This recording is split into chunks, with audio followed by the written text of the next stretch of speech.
ಬುದ್ಧಿರ್ಬಲಂ ಯಶೋಧೈರ್ಯಂ ನಿರ್ಭಯತ್ವಮರೋಗತ ಅಜಾಡ್ಯಂ ವಾಕ್ಪಟುತ್ವಂಚ ಹನುಮತ್ ಸ್ಮರಣಾತ್ ಭವೇತ್. ಕೇವಲ ಸ್ಮರಣೆ ಮಾತ್ರದಿಂದಾನೇ ಭಯವನ್ನು ಆಲಸ್ಯವನ್ನು ದೂರ ಮಾಡಿ ಸಕಲ ರೋಗಬಾಧೆಗಳನ್ನು ದೂರವಾಗಿಸಿ ಅಭಯವನ್ನು ಯಶಸ್ಸನ್ನು ನೀಡೋ ಚೈತನ್ಯ ಸ್ವರೂಪನೇ ರಾಮದೂತನಾದ ಹನುಮಂತ. ಈ ಕಲಿಯುಗದಲ್ಲಿ ಅವನಿಗಿಂತ ಶಕ್ತಿಶಾಲಿ ದೇವರು ಯಾರಿದ್ದಾರೆ? ಆತ ಚಿರಂಜೀವಿ. ರಾಮಾಯಣ ಕಾಲದಿಂದ ಇಂದಿನ ಕಲಿಯುಗದವರೆಗೂ ಅವನು ತನ್ನ ಅವತಾರವನ್ನು ಸಮಾಪ್ತಿ ಮಾಡಿಲ್ಲ ಅಂತ ಶಾಸ್ತ್ರಗಳು ಹೇಳುತ್ತೆ. ಅಂತಹ ಪರಾಕ್ರಮಶಾಲಿಯಾದ ಭಕ್ತರನ್ನು ಉದ್ಧಾರ ಮಾಡುವ ಪ್ರಭು ಶ್ರೀರಾಮರ ಪರಮಭಕ್ತನಾದ ಹನುಮಂತನ ಬಗ್ಗೆ ಈ ವಿಡಿಯೋದಲ್ಲಿ ನೋಡೋಣ. ನೀವಿನ್ನೂ ನಮ್ಮ ಕನ್ನಡ ಕದಂಬ ಚಾನಲ್ಗೆ ಸಬ್ಸ್ಕ್ರೈಬ್ ಮಾಡಿಲ್ಲ ಅಂದರೆ ಈಗಲೇ ಸಬ್ಸ್ಕ್ರೈಬ್ ಮಾಡಿ. ಜೈ ಶ್ರೀರಾಮ್ ಅಂತ ಕಮೆಂಟ್ ಮಾಡೋದಕ್ಕೆ ಮರಿಬೇಡಿ. ವಾಯುದೇವನ ತೇಜಸ್ಸಿನೊಂದಿಗೆ ಕೇಸರಿ ಮತ್ತು ಅಂಜನಾದೇವಿ ಅನ್ನೋ ವಾನರ ದಂಪತಿಗಳಿಗೆ ದೇವತೆಗಳ ಆಶೀರ್ವಾದದಿಂದ ಜನಿಸ್ತಾನೆ ನಮ್ಮ ಹನುಮಂತ. ಈತ ಬಾಲ್ಯದಲ್ಲೇ ಅತ್ಯಂತ ಪರಾಕ್ರಮಿ. ಆಗಸದಲ್ಲಿರೋ ಸೂರ್ಯನನ್ನು ನೋಡಿ ಹಣ್ಣು ಅಂತ ಭಾವಿಸೋ ಈತ ಆ ಹಣ್ಣನ್ನು ತಿನ್ನೋದಕ್ಕೆ ಬಯಸಿ ಆಕಾಶಕ್ಕೆ ಜಿಗಿತಾನೆ. ತನ್ನನ್ನು ನುಂಗೋದಕ್ಕೆ ಬರ್ತಾ ಇರೋ ಹನುಮಂತನನ್ನು ನೋಡೋ ಸೂರ್ಯ ಗಾಬರಿಗೊಳಗಾಗ್ತಾನೆ. ಸಹಾಯಕ್ಕಾಗಿ ಇಂದ್ರನನ್ನು ಪ್ರಾರ್ಥಿಸ್ತಾನೆ. ಇನ್ನೇನು ಸೂರ್ಯನನ್ನು ನುಂಗೇ ಬಿಡ್ತಾನೆ ಅನ್ನುವಾಗ ಇಂದ್ರ ತನ್ನ ವಜ್ರಾಯುಧದಿಂದ ದಾಳಿ ಮಾಡ್ತಾನೆ. ಆ ವಜ್ರಾಯುಧದ ದಾಳಿಗೆ ಸಿಕ್ಕ ಹನುಮಂತ ಪ್ರಜ್ಞೆ ತಪ್ಪಿ ನೆಲಕ್ಕೆ ಬೀಳ್ತಾನೆ.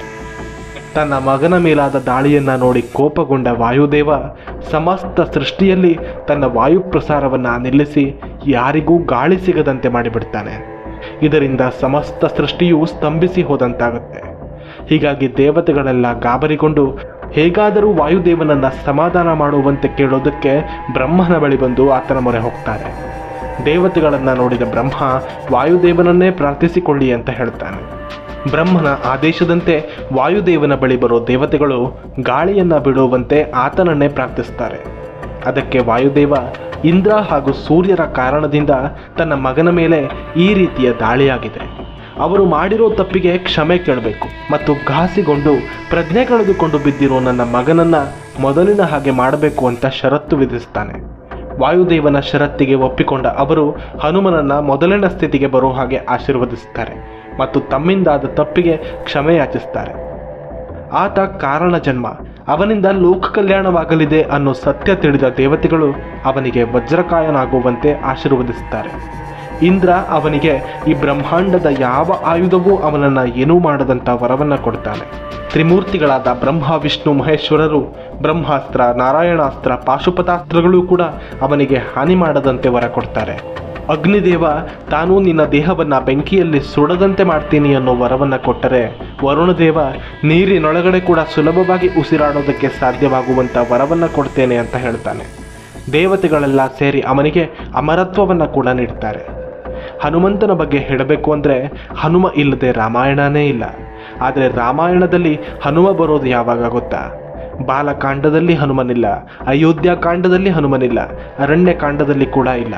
4ನೇ ಕಾಂಡವಾಗಿರೋ ಕಿಷ್ಕಿಂಧ ಕಾಂಡದ ಆರಂಭದಲ್ಲಿ ಈ ಹನುಮಂತನ ಪ್ರವೇಶವಾಗುತ್ತೆ.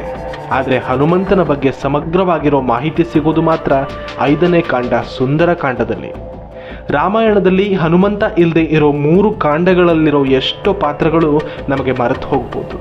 ಆದರೆ 4 ಕಾಂಡದ ನಂತರ ಬಂದ ಹನುಮಂತ ಮಾತ್ರ ಮರೆತು ಹೋಗೋದಕ್ಕೆ ಸಾಧ್ಯ ಇಲ್ಲ. ಅಂತಹ ಅದ್ಭುತ ಪಾತ್ರ ಈ ಹನುಮನದ್ದು. ರಾಮನಿಲ್ಲದೆ ಹನುಮನಿಲ್ಲ, ಹನುಮನಿಲ್ಲದೆ ರಾಮನಿಲ್ಲ ಅನ್ನೋದು ಇದಕ್ಕೆ. ಸೀತೆಯನ್ನು ಹುಡುಕ್ತಾ ಬಂದ ವಾನರ ಸೇನೆ ದಕ್ಷಿಣ ಸಮುದ್ರ ತೀರದ ತುದಿಗೆ ಬಂದು ನಿಂತಿದ್ದಾರೆ. ಮುಂದೆ ಮಹಾಸಮುದ್ರ, ಅದರ ಆಚೆಗೆ ಇವರಿಗೆ ಏನೂ ಕಾಣಿಸ್ತಾ ಇಲ್ಲ. ಈಗೇನು ಮಾಡೋದು? ಸೀತಾಮಾತೆಯನ್ನ ಇನ್ನೆಲ್ಲಿ ಹುಡುಕೋದು? ಯಾರಿಗೂ ದಾರಿ ಕಾಣಿಸ್ತಿಲ್ಲ. ಸೀತೆಯ ಸುಳಿವು ಸಿಗದೆ ಮರಳಿ ಹೋದರೆ ಒಡೆಯನಾದ ಸುಗ್ರೀವ ಮರಣದಂಡನೆಯನ್ನು ವಿಧಿಸ್ತೀನಿ ಅಂತ ಹೇಳಿದ್ದಾನೆ. ಹುಡುಕಿಕೊಂಡು ಇನ್ನಷ್ಟು ದೂರ ಹೋಗೋಣ ಅಂದರೆ ಎದುರಿಗೆ ಮಹಾಸಮುದ್ರ. ವಾನರ ಸೇನೆಗೆ ಮುಂದೇನು ಮಾಡಬೇಕು ಅನ್ನೋ ಗೊಂದಲ ಕಾಡೋದಕ್ಕೆ ಪ್ರಾರಂಭಿಸುತ್ತೆ. ತಮ್ಮಲ್ಲೇ ಇದ್ದ ಹಿರಿಯವನಾದ ಜಾಂಬವಂತನನ್ನು ಕೇಳ್ತಾರೆ, ತಾತ ಏನು ಮಾಡೋದು? ಮುಂದೇನು ದಾರಿನೇ ಕಾಣಿಸ್ತಾ ಇಲ್ವಲ್ಲ, ನೀನೇ ಏನಾದರೂ ಮಾಡು ತಾತ. ಜಾಂಬವಂತ ಹೇಳ್ತಾನೆ, ನನಗೂ ದಾರಿ ಕಾಣಿಸ್ತಾ ಇಲ್ಲವಲ್ಲ. ಅಷ್ಟರಲ್ಲಿ ಅಲ್ಲಿಗೆ ರಾವಣನ ಬಳಿ ಯುದ್ಧ ಮಾಡಿ ಪ್ರಾಣ ಬಿಟ್ಟ ಜಟಾಯುವಿನ ಸಹೋದರನಾದ ಸಂಪಾತಿ ಅನ್ನೋ ಪಕ್ಷಿರಾಜ ಬರ್ತಾನೆ. ರಾಮ ಕಾರ್ಯದಲ್ಲಿ ಸಂಪಾತಿ ಕೂಡ ವಾನರ ಸೇನೆಗೆ ಸಹಾಯ ಮಾಡ್ತಾನೆ. ಎತ್ತರಕ್ಕೆ ಹಾರಿ ತನ್ನ ಚುರುಕು ಕಣ್ಣಿನಿಂದ ಲಂಕೆಯ ಜಾಡನ್ನು ತಿಳಿದು ವಾನರ ಸೇನೆಗೆ ತಿಳಿಸ್ತಾನೆ. ಅಯ್ಯ ವಾನರರೇ, ಇಲ್ಲಿಂದ 100 ಯೋಜನೆಗಳಾಚೆ ಲಂಕಾಪಟ್ಟಣ ಇದೆ. ಅಲ್ಲಿಗೆ ಹೋದರೆ ನಿಮಗೆ ಸೀತೆಯ ಜಾಡು ತಿಳಿಯುತ್ತೆ. 100 ಯೋಜನ. ಆ 100 ಯೋಜನವನ್ನು ದಾಟೋದು ಹೇಗೆ? ಕೊನೆಗೂ ನಿರ್ಧಾರ ಮಾಡ್ತಾರೆ, ಅದನ್ನು ಈ ಕಡೆಯಿಂದ ಆ ಕಡೆಗೆ ಹಾರಿ ದಾಟಬೇಕು. ಒಬ್ಬ ಹೇಳ್ತಾನೆ ತಾನು 10 ಯೋಜನವನ್ನು ಹಾರಬಲ್ಲೆ, ಇನ್ನೊಬ್ಬ ಹೇಳ್ತಾನೆ ತಾನು 20 ಯೋಜನವನ್ನು ಹಾರಬಲ್ಲೆ. ಗಜ, ಗವಾಕ್ಷ, ಗಂಧಮದನ, ಸುಷೇಣ ಎಲ್ಲ ವಾನರರು ತಮ್ಮ ಶಕ್ತಿ ಸಾಮರ್ಥ್ಯವನ್ನು ಹೇಳ್ತಿದ್ದಾರೆ. ಅವರಲ್ಲಿ 100 ಯೋಜನವನ್ನು ಹಾರಬಲ್ಲವರು ಯಾರೂ ಇರಲಿಲ್ಲ. ಜಾಂಬವಂತ ಹೇಳ್ತಾನೆ, ನನಗೂ ವಯಸ್ಸಾಗಿದೆ, ನಾನು ಕೇವಲ 96 ಯೋಜನೆಗಳಷ್ಟೇ ಹಾರಬಲ್ಲೆ, ಅದಕ್ಕಿಂತ ಹೆಚ್ಚು ನನ್ನಿಂದ ಸಾಧ್ಯವಿಲ್ಲ. ಆಗ ಮುಂದೆ ಬರೋ ಅಂಗದ ಹೇಳ್ತಾನೆ, ತಾತ, ನಾನು ಈ 100 ಯೋಜನವನ್ನು ಹಾರಬಲ್ಲೆ, ಆದರೆ ತಿರುಗಿ ಬರೋದಕ್ಕೆ ಸಾಧ್ಯವಾಗುತ್ತೋ ಇಲ್ವೋ ಗೊತ್ತಿಲ್ಲ. ವಾನರ ಸೇನೆ ಚಿಂತೆಗೀಡಾಗುತ್ತೆ. ಅಲ್ಲಿದ್ದ ಜಾಂಬವಂತನಿಗೆ ಅಲ್ಲಿನ ವಾನರರ ಎಲ್ಲರ ಸಾಮರ್ಥ್ಯ ಏನು ಅನ್ನೋದು ಗೊತ್ತಿತ್ತು. ಅಂಗದ ಈ ಕೆಲಸವನ್ನು ಮಾಡೋ ಶಕ್ತಿ ಹೊಂದಿದ್ದಾನೆ, ಆದರೆ ಆತ ಯುವರಾಜ. ಅವನನ್ನು ಈ ಕೆಲಸಕ್ಕೆ ಕಳಿಸೋದಕ್ಕೆ ಸಾಧ್ಯವಿಲ್ಲ. ಅನುಚರರನ್ನು ಬಿಟ್ಟು ಆತ ಒಬ್ಬನೇ ಹೋಗೋದು ರಾಜಧರ್ಮವಲ್ಲ. ಅದನ್ನೇ ಅವನ ಬಳಿ ಹೇಳ್ತಾನೆ ಜಾಂಬವಂತ. ಹಾಗಾಗಿ ಈ ಕೆಲಸ ಮಾಡೋದು ಇನ್ಯಾರು ತಾತ? ಅಂಗದ ಜಾಂಬವಂತನನ್ನು ಪ್ರಶ್ನಿಸ್ತಾನೆ. ಅವನ ಮಾತನ್ನು ಕೇಳೋ ಜಾಂಬವಂತ ಮನಸ್ಸಲ್ಲೇ ನಗ್ತಾನೆ. ಅಂಗದ, ಅಲ್ಲೋಡು, ಇಲ್ಲಿ ನಡೀತಾ ಇರೋದಕ್ಕೂ ತನಗೂ ಸಂಬಂಧನೇ ಇಲ್ಲ ಅನ್ನೋ ರೀತಿ ಕೂತ್ಕೊಂಡಿದ್ದಾನಲ್ಲ ಹನುಮ, ಅವನಿಂದನೇ ಈ ಕೆಲಸ ಸಾಧ್ಯ. ಹಾಗಂತ ಅಮಾಯಕನಂತೆ ಕುಳಿತಿದ್ದ ಹನುಮಂತನ ಕಡೆ ತೋರಿಸ್ತಾ ಹೇಳ್ತಾನೆ ಜಾಂಬವಂತ. ತನ್ನ ಬಾಲ್ಯದಲ್ಲಿದ್ದಾಗ ಹಣ್ಣು ಅಂತ ತಿಳಿದು ಸೂರ್ಯನನ್ನೇ ತಿನ್ನೋದಕ್ಕೆ ಆಕಾಶಕ್ಕೆ ಹಾರಿದವನು ಅವನು. ಅವನಿಗೆ ಈ 100 ಯೋಜನ ಯಾವ ಲೆಕ್ಕ? ಅವನು ಮನಸ್ಸು ಮಾಡಿದರೆ ಕ್ಷಣ ಮಾತ್ರದಲ್ಲಿ ಇಡೀ ಭೂಮಂಡಲವನ್ನೇ ಸುತ್ತಿ ಬರಬಲ್ಲ. ಅವನೇ ಈ ಕೆಲಸವನ್ನು ಮಾಡ್ತಾನೆ. ಹೀಗಂತ ಜಾಂಬವಂತ ವಾನರರಿಗೆಲ್ಲ ಧೈರ್ಯ ಹೇಳ್ತಾನೆ. ಹಾಗೆ ಹನುಮಂತನ ಬಳಿ ಬರೋ ಜಾಂಬವಂತ ಹನುಮನಿಗೆ ತನ್ನ ಬಾಲ್ಯದ ಬಗ್ಗೆ, ಆತನಲ್ಲಿರೋ ಶಕ್ತಿ ಸಾಮರ್ಥ್ಯದ ಬಗ್ಗೆ ಹೇಳಿ ಆತ ಮರೆತಿದ್ದೆಲ್ಲವನ್ನ ಜ್ಞಾಪಿಸಿ ಅವನ ನಿಜವಾದ ಶಕ್ತಿಯ ಪರಿಚಯವನ್ನ ಅವನಿಗೆ ಮಾಡಿಕೊಡ್ತಾನೆ ಜಾಂಬವಂತ. ತನ್ನ ಅಪರಿಮಿತ ಶಕ್ತಿಯ ಬಗ್ಗೆ ತಿಳಿದ ಹನುಮ ಅಲ್ಲಿದ್ದ ವಾನರರಿಗೆ ಧೈರ್ಯ ಹೇಳ್ತಾನೆ. ನಾನು ಈ ಕೆಲಸವನ್ನು ಮುಗಿಸಿ ಬರ್ತೀನಿ ಅಂತ ಅವರಿಗೆ ಭರವಸೆ ನೀಡಿ ಜೈ ಶ್ರೀರಾಮ್ ಅಂತ ಹೇಳಿ ಲಂಕೆಯ ಕಡೆಗೆ ಜಿಗಿತಾನೆ. ಅಲ್ಲಿಂದ ನೇರವಾಗಿ ಲಂಕೆಗೆ ಬರೋ ಹನುಮ ಸೀತೆಯನ್ನು ಹುಡುಕುತ್ತಾ ಅಶೋಕವನದ ಕಡೆ ಬರ್ತಾನೆ. ರಾಮ ಧ್ಯಾನದಲ್ಲಿ ಕುಳಿತು ಶೋಕಿಸುತ್ತಿರೋ ಸೀತೆಯನ್ನು ನೋಡಿ ಗುರುತು ಹಿಡಿತಾನೆ. ತಾನೂ ರಾಮಧ್ಯಾನವನ್ನು ಮಾಡ್ತಾ ಸೀತಾಮಾತೆಯ ಬಳಿ ಹೋಗಿ ಆಕೆಯನ್ನು ಮಾತಾಡಿಸ್ತಾನೆ. ತನ್ನನ್ನು ತಾನು ರಾಮದೂತ ಅಂತ ಪರಿಚಯಿಸಿಕೊಂಡ ಹನುಮ ರಾಮನ ಮುದ್ರೆಯುಂಗುರವನ್ನು ಸೀತೆಗೆ ನೀಡಿ ಆಕೆಯ ಗುರುತಿಗಾಗಿ ಸೀತೆ ನೀಡಿದ ಚೂಡಾಮಣಿಯನ್ನು ತೆಗೆದುಕೊಂಡು ಬಂದು ತನ್ನ ಪ್ರಭು ಶ್ರೀರಾಮನಿಗೆ ಅರ್ಪಿಸ್ತಾನೆ.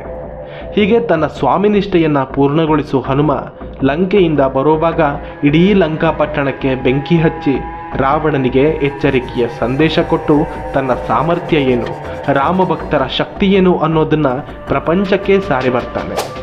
ಮುಂದೆ ರಾವಣರ ಯುದ್ಧದ ಸಮಯದಲ್ಲಿ ಇಂದ್ರಜಿತುವಿನ ಬಾಣಾಘಾತಕ್ಕೆ ಲಕ್ಷ್ಮಣ ಮೂರ್ಛೆ ಹೋದಾಗ ಸಂಜೀವಿನಿ ಮೂಲಿಕೆ ತರೋದಕ್ಕೆ ಹೋದ ಹನುಮನಿಗೆ ಮೂಲಿಕೆಗಳು ಸಿಗದೇ ಇದ್ದಾಗ ಸಿಟ್ಟಿಗೆದ್ದ ಹನುಮ ಇಡೀ ಪರ್ವತವನ್ನೇ ಹೊತ್ತು ತಂದ ಮಹಾಬಲಶಾಲಿ. ಆ ಯುದ್ಧದಲ್ಲಿ ಹನುಮಂತನ ಬರಿಗೈ ಮುಷ್ಟಿಗೆ ಸಿಕ್ಕು ಪ್ರಾಣ ಕಳೆದುಕೊಂಡ ರಾಕ್ಷಸರಿಗೆ ಕೇಳಬೇಕು ಅವನ ತಾಕತ್ತು ಏನು ಅನ್ನೋದನ್ನು. ರಾವಣ ಸಂಹಾರದ ನಂತರ ತನ್ನ 14 ವರ್ಷ ವನವಾಸವನ್ನು ಪೂರೈಸೋ ಪ್ರಭು ಶ್ರೀರಾಮಚಂದ್ರ ತನ್ನ ಪತ್ನಿ ಸೀತಾಮಾತೆ ಹಾಗೂ ಸಹೋದರನಾದ ಲಕ್ಷ್ಮಣ ದೇವನೊಡನೆ ಮರಳಿ ಅಯೋಧ್ಯೆಗೆ ಬಂದು ರಾಜ್ಯಭಾರವನ್ನು ವಹಿಸಿಕೊಳ್ತಾನೆ. ರಾಮನಿಗೆ ಪಟ್ಟಾಭಿಷೇಕ ಮಾಡಲಾಗುತ್ತೆ. ಆ ಖುಷಿಯ ಸಂದರ್ಭದಲ್ಲಿ ಅಲ್ಲಿದ್ದ ಪ್ರತಿಯೊಬ್ಬರಿಗೂ ಉಡುಗೊರೆಯನ್ನು ಕೊಡಲಾಗುತ್ತೆ. ಸೀತಾಮಾತೆ ತನ್ನ ಶ್ರೀರಾಮಚಂದ್ರನನ್ನು ಒಟ್ಟು ಮಾಡಿದ ಹನುಮಂತನಿಗೆ ಮುತ್ತು, ರತ್ನ, ವಜ್ರ, ವೈಡೂರ್ಯದಿಂದ ಕೂಡಿದ ಹಾರವೊಂದನ್ನು ಹನುಮನಿಗೆ ಕೊಡ್ತಾಳೆ. ಅದನ್ನು ತೆಗೆದುಕೊಳ್ಳೋ ಹನುಮ ಆ ಹಾರವನ್ನು ಹರಿದು ಅದರಲ್ಲಿನ ಮುತ್ತು ರತ್ನಗಳನ್ನೆಲ್ಲ ಚೆಲ್ಲಾಪಿಲ್ಲಿಯಾಗುವಂತೆ ಎಸೆದು ಬಿಡ್ತಾನೆ. ಇದನ್ನು ನೋಡೋ ಲಕ್ಷ್ಮಣ ಕೋಪಗೊಳ್ತಾನೆ. ಪ್ರೀತಿಯಿಂದ ತನ್ನ ಅತ್ತಿಗೆ ಹಾರ ಕೊಟ್ಟರೆ ನೀನು ಅದನ್ನು ಹರಿದು ಬಿಸಾಕಿದೆಯಲ್ಲ, ಯಾಕೆ ಹೀಗೆ ಮಾಡಿದೆ ಅಂತ ಕೇಳ್ತಾನೆ. ಅದಕ್ಕೆ ಹನುಮಂತ ಹೇಳ್ತಾನೆ, ಈ ಹಾರದ ಮೇಲೆಲ್ಲೂ ತನ್ನ ಪ್ರಭು ಶ್ರೀರಾಮನ ಹೆಸರೇ ಇಲ್ಲ. ರಾಮನ ಹೆಸರಿಲ್ಲದ ಯಾವ ವಸ್ತುವು ನನಗೆ ಅಮೂಲ್ಯ ಆಗೋದಕ್ಕೆ ಸಾಧ್ಯ ಇಲ್ಲ ಅಂತ ಹೇಳ್ತಾನೆ. ಅದನ್ನು ಕೇಳುವ ಲಕ್ಷ್ಮಣ, ನಿನ್ನ ದೇಹದ ಮೇಲೂ ರಾಮನ ಹೆಸರಿಲ್ಲ, ಆದರೂ ಯಾಕೆ ನಿನ್ನ ಶರೀರವನ್ನು ಇಟ್ಕೊಂಡಿದೀಯಾ ಅಂತ ಕೇಳ್ತಾನೆ. ಅದನ್ನು ಕೇಳಿದ ಹನುಮಂತ ನಗ್ತಾನೆ. ಲಕ್ಷ್ಮಣ, ನನ್ನ ದೇಹದ ಹೊರಗಷ್ಟೇ ಅಲ್ಲ, ನನ್ನ ದೇಹದ ಒಳಗೂ, ನನ್ನ ದೇಹದ ಪ್ರತಿ ಕಣಕಣದಲ್ಲೂ ರಾಮನಿದ್ದಾನೆ ಅಂತ ಹೇಳ್ತಾ ತನ್ನ ಉಗುರಿನಿಂದ ತನ್ನ ಎದೆಯ ಚರ್ಮವನ್ನು ಸೀಳ್ತಾನೆ. ಅಲ್ಲಿ ಸೀತಾಮಾತೆಯೊಂದಿಗೆ ಪ್ರಭು ಶ್ರೀರಾಮರ ಚಿತ್ರ ಅಲ್ಲಿದ್ದವರಿಗೆಲ್ಲ ಕಾಣಿಸುತ್ತೆ. ಅವತ್ತು ಆ ಸಭೆಯಲ್ಲಿ ನೆರೆದಿದ್ದವರಿಗೆಲ್ಲ ತನ್ನ ಭಕ್ತಿ ಎಂಥದ್ದು ಅನ್ನೋದನ್ನು ತೋರಿಸಿದ್ದ ಹನುಮಂತ. ಹನುಮನ ಉಸಿರೇ ರಾಮ, ಅವನ ದೇಹದ ಕಣಕಣದಲ್ಲಿ ರಾಮನೇ ಇದ್ದಾನೆ. ರಾಮನಾಮದ ಜಪವೊಂದೇ ಹನುಮನನ್ನು ಮೆಚ್ಚಿಸೋದಕ್ಕೆ ಸಾಧ್ಯ. ರಾಮಾಯಣದ ಕಥೆಯನ್ನು ಕೇಳಿದರೆ, ರಾಮ ಜಪವನ್ನು ಮಾಡಿದ್ರೆ ಪ್ರಭು ಶ್ರೀರಾಮ ಒಲಿತಾನೋ ಇಲ್ವೋ ಗೊತ್ತಿಲ್ಲ, ಆದರೆ ರಾಮದೂತ ಹನುಮನ ಕೃಪೆಗಂತೂ ಪಾತ್ರರಾಗ್ತೀರ. ಇಷ್ಟೊತ್ತು ಹನುಮನ ಸಾಹಸಗಾಥೆಯನ್ನು ಸಂಕ್ಷಿಪ್ತವಾಗಿ ಹೇಳಿದ್ದೀನಿ. ಮುಂದೆ ರಾಮಾಯಣದ ಬಾಲಕಾಂಡದಿಂದ ಸಮಗ್ರ ರಾಮಾಯಣ ಸಂಚಿಕೆಯನ್ನು ಪ್ರಾರಂಭಿಸಬೇಕು ಅಂತ ಇದ್ದೇನೆ. ನಿಮಗೆ ಆಸಕ್ತಿ ಇದ್ದರೆ ದಯವಿಟ್ಟು ಕಮೆಂಟ್ ಮಾಡಿ ತಿಳಿಸಿ. ಹಾಗೆ ನಮ್ಮ ಕನ್ನಡ ಕದಂಬ ಚಾನಲನ್ನು ಸಬ್ಸ್ಕ್ರೈಬ್ ಮಾಡೋದಕ್ಕೆ ಮರಿಬೇಡಿ. ಜೈ ಶ್ರೀರಾಮ್, ಜೈ ಹನುಮಾನ್.